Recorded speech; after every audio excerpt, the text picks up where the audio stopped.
Je crois qu'il faut être succinct. C'est ça que veut dire synthèse. Ça ne veut pas dire que ça va être synthétique, puisque même au Parti socialiste, la notion de synthèse semble appartenir au passé. Donc, une première remarque, je trouve que sur les deux tables rondes, et ça a été un choix bien entendu des organisatrices et organisateurs, il y a un mélange des genres, si je puis dire, c'est-à-dire qu'il y a des gens qui font des métiers différents. Et je trouve que c'était une des choses intéressantes cet après-midi, c'est-à-dire qu'au fond, on est confrontés tous et toutes aux mêmes questions, simplement à partir d'outils différents, à partir de pratiques professionnelles différentes, à partir d'engagements complémentaires différents, etc. Donc c'est la première chose que je voulais souligner. La deuxième chose, c'est que si le sujet c'est l'éducation à la sexualité en liaison avec l'égalité entre les sexes. Une des caractéristiques tant des tables qui étaient ici que du public, c'est que manifestement l'égalité entre les sexes par la sexualité intéresse moins les hommes que les femmes, en première approche sociologique empirique, c'est-à-dire que si on regarde qui y avait dans la salle et qui y avait à la table. Alors ça a déjà été évoqué tout à l'heure par une des intervenantes, Carole Zerbib, et en fait, on pourrait se dire, bon, bah alors, est-ce que c'est une mauvaise chose si c'est principalement une affaire de femmes? Alors, d'expérience, moi, pour enseigner depuis longtemps ou intervenir sur les questions d'une part de sexualité, d'autre part de genre, pendant longtemps, les questions de sexualité, on avait un public qui était plutôt masculin, et les questions de genre, on avait un public qui était plus féminin. Et je vous passe les catégories après d'orientation sexuelle, etc. Mais là, ce qui me paraît intéressant, c'est que ça semblerait suggérer que dès qu'on rajoute la question de l'égalité, d'un seul coup, la question du genre l'emporte sur celle de la sexualité. C'est-à-dire que genre plus sexualité, c'est quand même plus genre. Voilà. Donc je trouve qu'il y a là quelque chose d'intéressant et de révélateur. Mais une question qu'on peut se poser, c'est quel est le rapport entre les deux? C'est-à-dire quel est le rapport entre le genre et la sexualité? Parce que là, en fait, c'est ça qui nous donne notre fil conducteur. Mais en même temps, est-ce que c'est la même chose ou pas?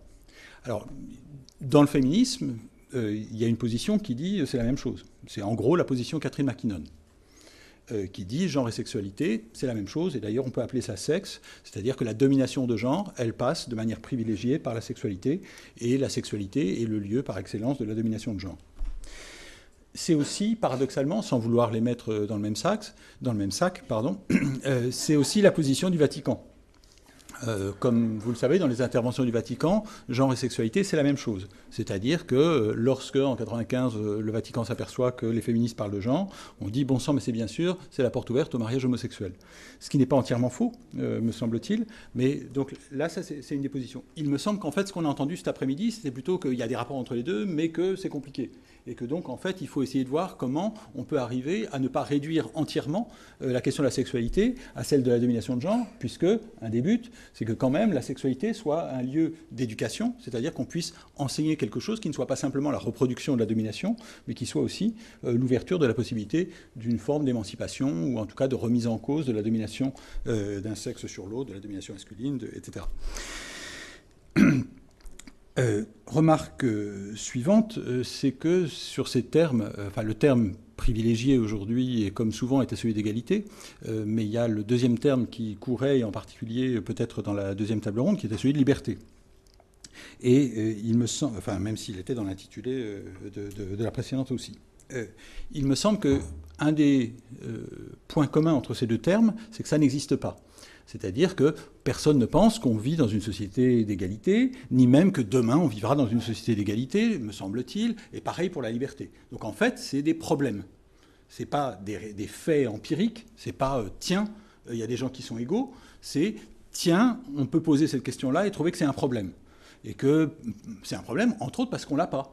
Parce qu'on n'a pas l'égalité, parce qu'on n'a pas la liberté, etc. Donc il me semble que c'est ça le point commun entre les deux, et qui est, je pense, important. C'est-à-dire qu'on n'éduque pas pour faire découvrir quelque chose qui est là comme une réalité empirique, mais on éduque à se poser des questions. On éduque à voir qu'il y a des problèmes, que le monde ne va pas de soi, etc. Ce qui n'est pas du tout la même chose que, en gros, si on commence à expliquer, alors vous voyez, les garçons ils ont ceci, les filles elles ont cela, etc., ou ce genre de choses, où là, il y a... Après, on peut entrer dans les détails, ça se complique et tout ça, mais enfin, grosso modo, on est en train de transmettre des faits.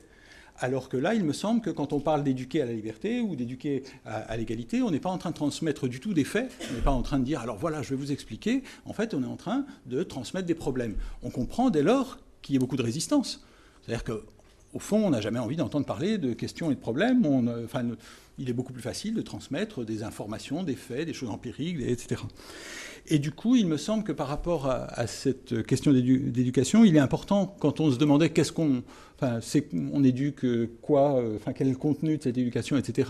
Il me semble qu'il est important de dissocier les différentes choses. C'est-à-dire qu'il y a effectivement, dans l'éducation, par exemple dans les manuels de SVT, etc., bien sûr, il faut transmettre des informations, des faits, donc il y a une dimension empirique importante. Mais il faut transmettre aussi des questions, donc liberté, égalité, etc. Et il faut transmettre aussi des outils. Et c'est pour ça que, par exemple, le genre, me semble-t-il, c'est un outil. Ça permet, en gros, de ne pas voir le monde comme allant de soi. C'est-à-dire ça dénaturalise les choses, etc. Donc il me semble qu'il est important, pas simplement de se demander quel contenu, au sens... est-ce qu'on va juste dire, est-ce que c'est bien la liberté, l'égalité, etc. Mais de voir qu'on transmet des choses différentes par l'éducation.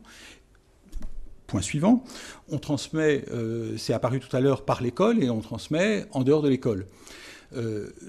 Un des éléments pour ce qui concerne l'école, c'est qu'il me semble qu'on l'a vu affleurer dans plusieurs interventions. La question de savoir dans quelle mesure on parlait de l'école publique ou pas était un enjeu, c'est-à-dire dans quelle mesure on considère que ces questions publiques ne concernent que l'école publique.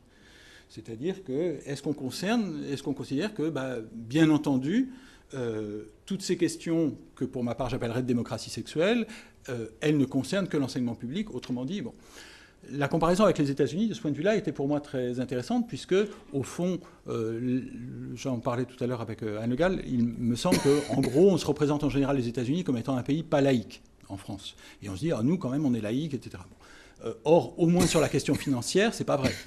C'est-à-dire que, historiquement, les États-Unis ont été un pays qui a dit on veut peut-être bien invoquer le nom de Dieu, sortir la Bible et tout le tralala, mais il y a un point sur lequel on est inflexible, c'est que l'argent public, il ne va pas aux institutions religieuses. Or, c'est ça qui a été changé sous Bush. Et je pense que cette remise en cause fondamentale de la laïcité aux États-Unis est passée un peu comme une lettre à la poste, mais rentrée par la fenêtre.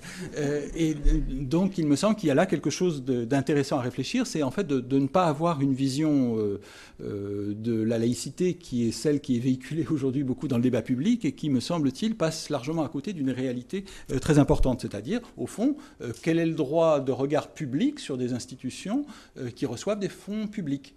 Il me semble que c'est un élément qui pourrait être opposé, et en particulier sur ces questions d'éducation sexuelle. Et effectivement, toute la querelle Christine Boutin, etc., il me semble que la contre-attaque à avoir, si jamais nous étions très mobilisés sur ces questions-là, ce serait de dire, vous avez raison, si on veut se poser ces questions-là, il faut se les poser dans les deux sens. Vous les posez à l'enseignement public, nous allons les poser en retour à l'enseignement privé. Il me semble que d'un seul coup, il y aura un grand calme.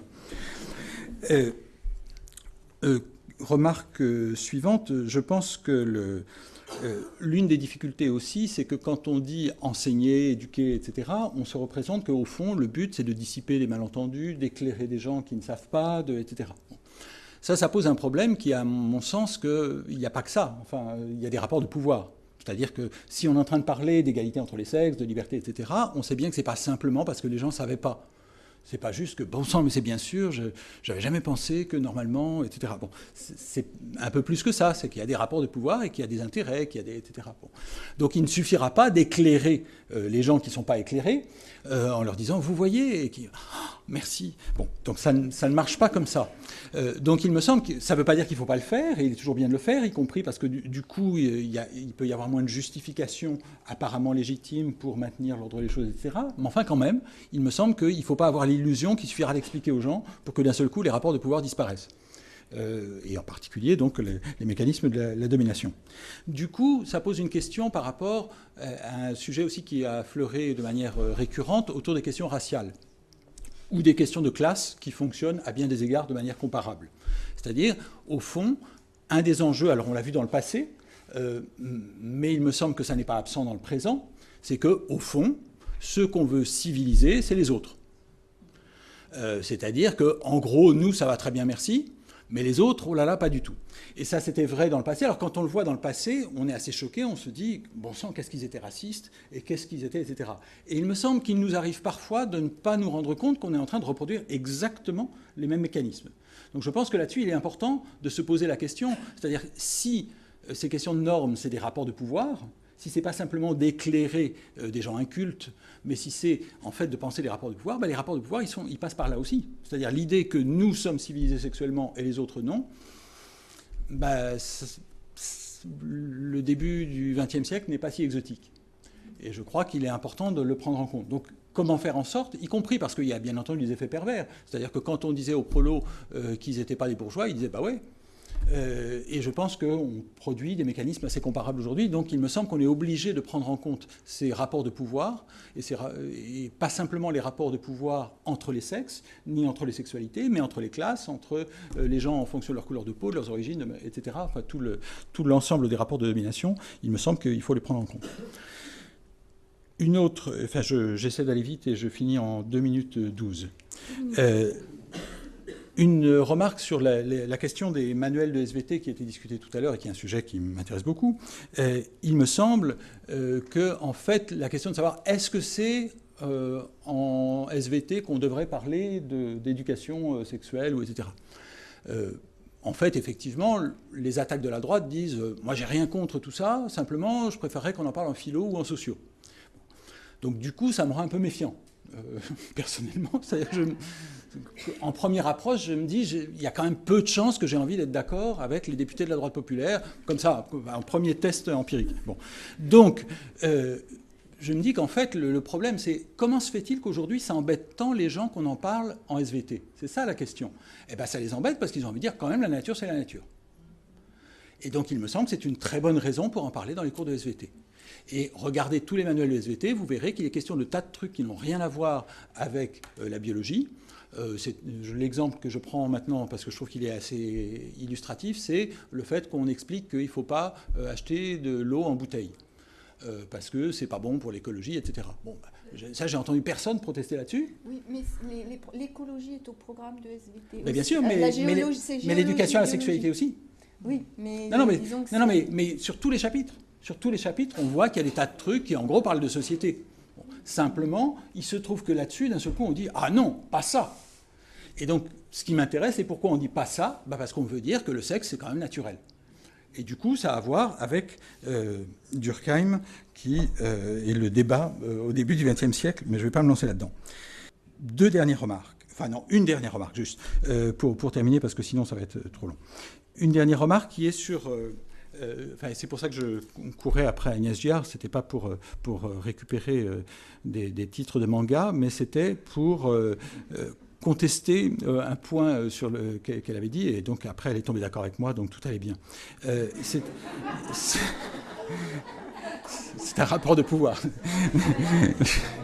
un peu genré, mais un peu. Non, c'était un peu une plaisanterie aussi. Mais donc, non, ce que je voulais dire, c'est que j'étais très frappé lorsqu'elle disait qu'elle recevait des commentaires assassins en grand nombre et que ça lui prouvait que les gens étaient sourds. Pour moi, ça prouvait le contraire.